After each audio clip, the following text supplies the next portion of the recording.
Israel മുന്നോട്ട് വെച്ച വെടിനിർത്തൽ കരാർ ഹമാസ് അംഗീകരിച്ചതായി റിപ്പോർട്ട്.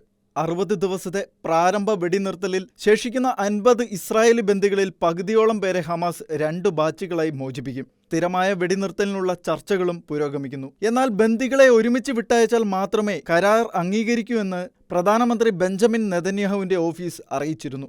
US പ്രതിനിധി സ്റ്റീവ് വിറ്റ്കോഫ് മുന്നോട്ടുവച്ച പദ്ധതി അടിസ്ഥാനമാക്കിയാണ് പുതിയ നീക്കമെന്നാണ് റിപ്പോർട്ട്. ഈ ആഴ്ച അവസാനം ഇസ്രായേൽ മന്ത്രിസഭ ഗാസ സിറ്റി പിടിച്ചെടുക്കാനുള്ള സൈന്യത്തിന്റെ പദ്ധതി അംഗീകരിക്കുമെന്നാണ് പ്രതീക്ഷിക്കുന്നത്. ഇസ്രായേലി സൈന്യത്തിന്റെ നീക്കങ്ങൾ ഇതിനകം ആയിരക്കണക്കിന് ആളുകളെ പലായനം ചെയ്യാൻ പ്രേരിപ്പിച്ചിരുന്നു. ഹമാസിന്റെ നിരായുധീകരണം, ഗാസയിലെ സൈനികവൽക്കരണം, അതിർത്തിയിലെ ഇസ്രായേലിന്റെ നിയന്ത്രണം, ഹമാസോ പാലസ്തീൻ അതോറിറ്റിയോ അല്ലാത്തതും ഇസ്രായേലുമായി സമാധാനത്തോടെ ജീവിക്കുന്നതുമായ ഒരു ഭരണ അതോറിറ്റി സ്ഥാപിക്കുന്നതും നിബന്ധനകളിൽ പെടുമെന്നും നെതന്യാഹു പറഞ്ഞിരുന്നു. അതിനെ തുടർന്നാണ് ഹമാസ് പുതിയ പദ്ധതി അംഗീകരിച്ചതായി അറിയിച്ചത്. എന്നാൽ ഹമാസിന്റെ മറുപടിക്ക് ശേഷം നെതന്യാഹു വിഷയത്തിൽ പ്രതികരിച്ചിട്ടില്ല.